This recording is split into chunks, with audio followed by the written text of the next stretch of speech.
발차기가 굉장히 강력하고 화려한 우리나라 무술 태권도. 태권도 시합 도중에도 굉장히 멋지고 거친 KO 장면들이 많이 나오기도 하는데요. 하지만 시대가 지나며 점점 스포츠화되어 격투기와는 거리가 멀어지고 있다는 비판을 종종 받기도 합니다. 하지만 K1의 인기가 절정이었던 시절에 세계 무대에서 태권도의 강함을 알린 선수가 있다면 믿으시겠습니까? K1이 한국에서 흥행했던 시절 최용만, 김민수 선수를 비롯해 많은 대한민국의 파이터들이 K1 무대에 도전장을 내밀었습니다. 경량급인 K1 맥스에는 임치빈, 이수환 선수 등 정통 킥복서 선수들이 세계적인 강자들과 자웅을 겨루었지만 맥스에 비해 상대적으로 기술 수준이 떨어지고 여러 서커스 매치들이 난무했던 무제한급에서는 씨름, 투포환, 야구, 검도 등 각종 스포츠 스타들이 급작스럽게 킥복싱으로 전향하면서 흥행성 매치에 대거 출연했던 일이 많았는데요. 오늘 소개해볼 선수는 아테네 올림픽 태권도 금메달리스트인 문대성 선수와 경쟁하며 태권도 국가대표 상비군으로 활동하다 K1까지 진출한 태권 파이터 박용수 선수입니다. 박용수 선수는 키 2m에 100kg가 넘는 거대한 몸집과는 어울리지 않는 빠른 스피드로 링 위에서 태권도 스타일을 그대로 들고 나와 여러 강자들과 싸웠던 선수인데요. 데뷔하자마자 연승을 쌓으며 엄청난 주목을 받았으나 이내 스타일적인 한계가 드러나며 연패에서 헤어나오지 못해 팬들에게 큰 실망감을 안겨주기도 했습니다. 오늘은 박용수 선수의 경기 중 가장 재미있는 경기들만 추려서 한번 소개해보도록 하겠습니다. 안녕하세요. 대한민국을 대표하는 격투기 및 무술 전문 분석 채널 차도로입니다. 1. 박용수 대 리키조. 박용수 선수의 데뷔전이었던 경기입니다. 시작하자마자 뒤차기로 포문을 여는 박용수, 적극적인 클린치까지 곁들여줍니다. 날렵한 앞발 하이킥, 펀치 동작은 다소 어색해 보이는데요. 과감하게 턴차기까지 시도해봅니다. 다가오는 리키조를 뒤차기로 끊어주는 박용수, 거리를 좁히려는 시도를 앞발 하이킥으로 저지하며 경기 주도권을 쥐고 있습니다.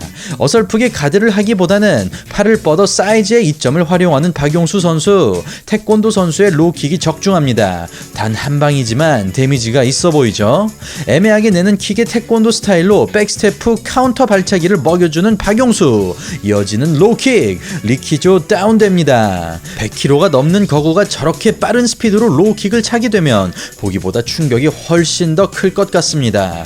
다시 한번 로우킥, 여기서 하이킥으로 이어지는 영리한 움직임, 거의 승기를 잡은 박용수, 연속적인 킥으로 또다시 다운 뺏어냅니다. 리키조의 회심의 일격을 허용하는 박용수 선수, 다행히 쓰러지진 않았습니다만 펀치에 대한 대응은 불안해 보입니다. 그러나 로우킥으로 결국 끝을 보는 박용수 선수, 2006년에 펼쳐졌던 K1 서울대회에서 치렀던 데뷔전 무대, 태권도 스타일 그대로 킥복싱 무대에서 1라운드 만에 승리를 따내는 쾌거를 얻어냅니다. 넘버 2. 박용수 대 와타나베 다이스케. 데뷔전 승리 후 불과 3개월 뒤에 열렸던 가라데 파이터 와타나베 다이스케와의 경기입니다. 시작하자마자 로우킥을 날려대는 다이스케, 백스텝으로 흘려내지만 안면에 펀치를 허용하며 큰 위기에 몰리죠. 당황한 박용수에게 시간을 주지 않으며 몰아치는 다이스케, 그러나 밀어차기로 흐름을 끊어내면서 재정비할 시간을 가지고 옵니다. 이어지는 펀치 공방, 양 선수 모두 복싱은 다소 어색한 모양인데요. 강력한 로우킥, 이어 스트레이트가 카운터로 들어갑니다. 펀치로 다운 빼앗은 박용수, 예상하지 못했던 광경입니다. 태권도 스텝 밟아주며 중단 돌려차기 시도하죠. 거리가 좁혀지자 얼른 클린치로 방어해내는 박용수 선수, 들어오는 다이스케에게 로우킥과 훅 컨비네이션, 슬립다운으로 인정됐으나 의미는 있어 보입니다. 달려 들어오는 다이스케, 그대로 하이킥 허용하죠. 엄청난 KO 승, 대자로 뻗어버린 다이스케, 데뷔전부터 적극적으로 활용했던 앞발 하이킥이 제대로 명중하며 어떤 발차기보다 빠른 속도를 자랑하는 태권도의 킥을 링 위에서 유감없이 발휘합니다. 야, 다시 봐도 정말 대단하네요. 박용수 선수. 이렇게 태권도와 가라데의 대결은 태권도의 승리로 끝이 났고 박용수 선수가 2연승에 성공합니다. 넘버 3. 박용수 대 폴 랭거스. 와타나베 다이스케에게 승리 후 불과 한 달 뒤 남아프리카 공화국에서 열렸던 경기이죠. 시원한 하이킥, 밀고 들어오는 랭거스를 클린치로 저지합니다. 엄청난 다운이 터지죠. 로우킥으로 시선을 돌린 뒤 이어지는 앞발 하이킥, 정확하게 턱으로 들어간 것으로 보이는데요. 폴 랭거스 대단한 맷집입니다. 찍기까지 시도하며 태권도 발차기를 마음 놓고 사용하는 박용수 선수. 랭거스가 클린치로 회복할 시간을 벌자 이를 펀치로 떼어놓고 있습니다. 그러나 저렇게 힘을 잔뜩 실어서 치게 되면 체력 소모가 빠르게 올 수 있죠. 다시 한번 앞발 하이킥, 펀치 거리에서 뒤차기까지 랭거스가 계속 붙어보고는 있으나 아직까지 이렇다 할 대응은 못하고 있습니다. 어떻게든 킥을 뚫고 거리를 잡아보려는 랭거스. 한 가지 불안한 점은 박용수 선수가 경기 초반부터 큰 동작을 많이 소화하면서 체력 소진이 빠르게 온 것 같습니다. 맞을만 하다는 듯이 밀고 들어오는 랭거스. 이번에는 펀치로 공방을 벌여보는데요. 밸런스가 무너진 채로 크게 휘두르기는 하지만 2m가 넘는 거구이기에 랭거스 선수는 당황하고 있습니다. 그러나 체력이 떨어지며 좀처럼 발차기가 나오지 않는 박용수 선수. 계속해서 클린치로 시간을 벌어보는데요. 박용수 선수의 크게 휘두르는 펀치가 기회가 될 수 있으나 이런 틈을 활용하지 못하는 랭거스입니다. 끈질긴 클린치에 답답했는지 일단 넘어뜨려 봅니다만 뭔가 확실한 무기가 필요해 보이죠. 많이 지쳐 보이는 박용수 선수. 노골적인 클린치 작전을 밀고 나갑니다. 역시 링에서 싸우는 킥복싱은 공간이 좁기 때문에 이런 식으로 클린치를 노리게 되면 지루한 공방이 이어질 수밖에 없는데요. K1의 재미가 떨어졌던 부분이 바로 이 클린치입니다. 백스핀 블로우 시도했으나 오히려 넘어지는 박용수. 경기는 비슷한 양상으로 흘러가고 결국 1라운드에 다운을 얻어냈던 박용수 선수가 판정에서 승리하며 3연승에 성공합니다. 넘버 4. 박용수 대 무사시. 데뷔 후 3경기를 연달아 승리하며 큰 기대를 모았던 박용수 선수는 다음 경기에서 카오클라이와 연장전까지 가는 접전 끝에 판정패를 하고 말았습니다. 그리고 2007년 8월 홍콩 대회에서 일본의 킥복싱 에이스 무사시 선수와 만났는데요. 당시 무사시는 후지모토 유스케에게 충격적으로 패배하여 어느덧 신예 선수들에게 자신의 자리를 위협받고 있었던 상황. 그러나 고작 오전째인 박용수 선수가 감당하기에는 너무 높은 벽이라고 할 수 있었습니다. 시작부터 로블로 어필하는 무사시. 제가 봤을 때는 발끝에 살짝 걸린 것 같은데 심판 경기 속행합니다. 가벼운 목례로 사과하는 박용수. 양 선수 다시 터치 글러브를 통해 스포츠맨십을 보여주는데요. 잽 싸움에서 이기는 박용수. 잽 로우 컨비네이션까지. 확실히 지금까지의 경기에 비해 킥복서로서의 기량이 많이 발전한 모습입니다. 스웨이로 피해내는 무사시. 그러나 박용수의 발차기는 쉴 틈이 없는데요. 복싱을 살려보지만 이번에는 무사시의 바디 스트레이트가 적중합니다. 강력한 로우킥. 그러나 로블로가 제대로 들어가죠. 크게 고통스러워하는 무사시. 유독 반칙을 자주 당하는 것 같은데요. 이렇게 서로 스탠스가 다르거나 인사이드 로우킥을 많이 활용하는 경우에는 로블로의 위험성이 높아집니다. 태권도 선수 출신 헤비급 파이터의 로블로는 상상도 하기 싫네요. 정말 끔찍하게 아플 것 같습니다.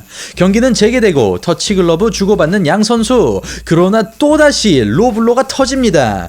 링 바닥에 아예 누워 굴러다니며 고통을 호소하는 무사시 선수. 마우스피스까지 뱉어낼 정도로 타격이 큰 모양입니다.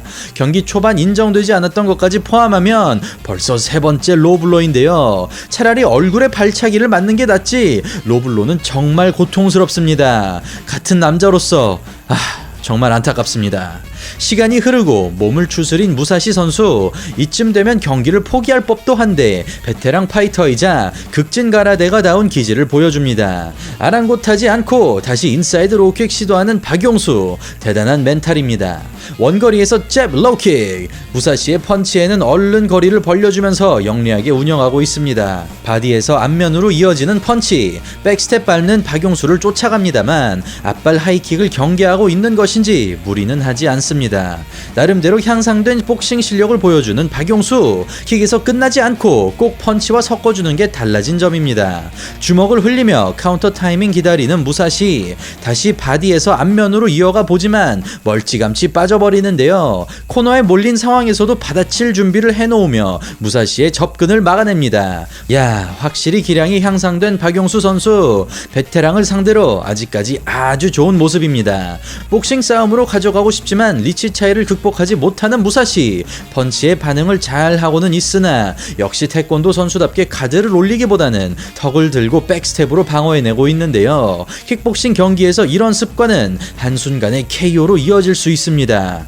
강력한 미들킥, 인사이드 로우킥까지 갑자기 리듬을 찾기 시작한 무사시 선수. 연속적으로 로우킥을 날려보지만 크게 데미지는 주지 못합니다. 드디어 파고 들어가는데 성공한 무사시. 이런 장면은 곧바로 반복될 수 있습니다. 2라운드에 들어서자 확실히 적응한 듯한 무사시. 하나씩 딱딱 맞춰주면서 리듬을 가져오고 있는데요. 코너에 몰린 박용수 위기입니다. 후견타가 들어가죠. 그대로 쓰러지는 박용수. 완전히 뻗어버렸고 경기는 그대로 종료되었으나 무사시 흥분을 감추지 못하고 소리치고 있습니다. 기절한 박용수에게 다가가 위협적인 자세를 취하는 무사시. 몇 차례 당했던 로블러가 가슴에 사무쳤던 모양인데요. 그 와중에 절대 밟거나 때리지는 않았으며 액션만 취하는 모습이 살짝 착해 보이기도 합니다. 개인적인 생각으로는 워낙 일본 무대에 이런 오버 액션이 많아서 어느 정도 의도된 행동이 아닌가 싶기도 한데, 그렇다고 해도 여러 차례 로블로를 맞춰놓고도 개의치 않고 위험한 각도로 인사이드 로우킥을 찬다거나 다소 뻔뻔한 포즈를 취했던 박용수 선수에게 살짝 억하심정이 생길 수밖에 없었을 것 같습니다. 넘버 5. 박용수 대 제롬 르 벤너. 무사시에게 다소 굴욕적인 패배 후 근 2달 만에 제롬 르 벤너를 만났습니다. 말도 안 되게 짧은 경기 텀과 형평성이라고는 찾아볼 수 없는 매치업은 지금 보면 정말 황당하게만 느껴지지만 당시 K1과 프라이드에는 이런 경기들이 정말 많았습니다. 아무리 서커스 매치라도 어느 정도 명분은 있어야 납득이 될 것 같은데, 아무튼 경기 보시겠습니다. 기세 좋게 내려찍기를 시도해봤지만 침착하게 밀어내는 벤너. 킥에는 곧바로 카운터로 반응합니다. 지금까지의 상대들과는 차원이 다른 압박을 보여주는 제롬 르 벤너. 정말 무시무시한데요. 그러나 어느 정도 대비를 하고 나온 것인지 박용수 선수 역시 가드를 바짝 올려주는 새로운 모습을 보여줍니다. 하이킥으로 전진을 끊어보지만 굳건하게 막아내고 들어오는 벤너. 라이트 훅이 터집니다. 사이드로 빠지는 박용수의 길을 막고 제대로 노린 라이트 훅. 단 한 방에 초점을 잃은 박용수 선수. 일어나 보는데요. 하지만 카운트 10이 지나버리고 이렇게 경기는 끝납니다. 이미 링줄을 타고 승리를 자축하고 있는 제롬 르 벤너. 클래스의 차이를 확연하게 보여주면서 손쉽게 승리를 가져갑니다. 넘버 6. 박용수 대 유양래. 3연승 후 무려 7연패의 늪에 빠지며 더 이상 내려갈 곳이 없을 정도로 추락한 박용수 선수. 그는 2009년 K1에서 가졌던 경기를 끝으로 다시 링 위의 모습을 드러내지 않았는데요. 때는 2012년 덕한 대회에서 2년 6개월 만에 경기에 나섰습니다. 상대는 객관적으로 전력이 앞선다고 평가받는 헤비급 킥복서 유양래 선수. 체격으로 크게 밀리진 않았기에 박용수가 더욱 어려워 보였는데요. 시작하자마자 앞발 하이킥, 자주 나오는 움직임이죠. 앞발 돌려차기에서 뒤차기까지 유려한 태권도 기술을 보여줍니다. 계속해서 위협적인 앞발킥. 유양래 선수는 침착하게 가드해내고 있는데요. 빠른 발차기로 다리까지 건드려주면서 시선을 분산시키고 있습니다. 가드 위로 들어가는 돌려차기. 유양래 선수도 이제 무언가 액션이 나와야 할 텐데요. 아직까지는 방어에만 신경을 쓰며 애써 거리를 좁히지는 않았습니다. 잽에 반응하는 박용수. 다시 한번 로우킥, 잽, 로우킥, 그리고 하이킥. 와, 정말 완벽하게 들어가죠. 그대로 경기 종료. 몇 차례 오른발 킥으로 신경을 쓰게 한 뒤 기습적인 왼발 킥 한 방으로 경기를 끝내버립니다. 맷집이 좋기로 유명한 유양래 선수가 완전히 의식을 잃어버렸습니다. 아예 예상하지 못하고 당한 것 같은데요. 오른발 로우킥을 차고 나서 발이 떨어졌을 때 박용수 선수의 밸런스가 무너진 상황에서 유양래 선수가 펀치로 밀고 들어갈 수 있었는데 그러지 못했고, 앞발을 스위치하면서 날린 하이킥 하이킥을 유양래 선수가 미들킥으로 오해하며 가드가 떨어지고 말았습니다. 사실 종합격투기에서는 이런 킥 KO 장면이 잘 나오지 않는데 오랜만에 시원한 하이킥 KO를 보는 것 같네요. 확실히 언제든지 한 방을 터뜨릴 수 있는 선수입니다. 굉장히 재밌네요. 넘버 7 박용수 대 루이스 페리. 유양래 선수와의 시합 이후 2013년에 다시 패배를 기록한 박용수 선수는 또다시 공백기를 가지고 링에 오르지 않았습니다. 그러던 도중 2015년 4월 갑자기 복귀 경기를 치르는데요. 현재 세계 최고의 킥복싱 무대인 글로리에서 대체 선수로 출전한 박용수 선수. 오랜만에 출전하는 시합에서 키 2m 6cm의 프로 농구 선수이자 사전 4승의 기세 좋은 신예 루이스 페리 선수를 만납니다. 여느 때처럼 앞발차기로 시작하는 박용수. 이에 페리는 시간을 주지 않고 펀치 연타를 퍼붓는데요. 가드 사이로 펀치가 들어가고 박용수 선수 곧바로 다운됩니다. 캔버스 위로 피가 흐르고 있는데요. 과연 일어날 수 있을지. 네, 이렇게 경기가 끝납니다. 25초 만에 패배당하는 박용수 선수, 정말 아쉽습니다. 코에서 큰 출혈이 발생한 것 같은데요. 다시 보겠습니다. 앞발킥을 찰 때 가드가 열렸던 박용수 선수, 이 틈에 페리가 거리를 좁히며 주먹을 던졌고 페리의 왼손이 가드 사이로 연거푸 들어가며 박용수 선수의 얼굴이 뒤로 젖혀질 정도로 큰 충격을 입혔습니다. 최근에 킥복싱 시합이 예전과 달라진 점은 바로 이 킥 동작인데요. 예전에는 강하게 차기 위해 팔을 젖혔던 반면 요새는 펀치 카운터가 발달해서 다소 파워를 죽이더라도 가드를 제대로 올리고 킥을 차는 게 유행이거든요. 그러나 방어에 약점이 있던 박용수 선수는 이런 습관을 아직 고치지 못했고 이것이 패배로 연결되고 말았습니다.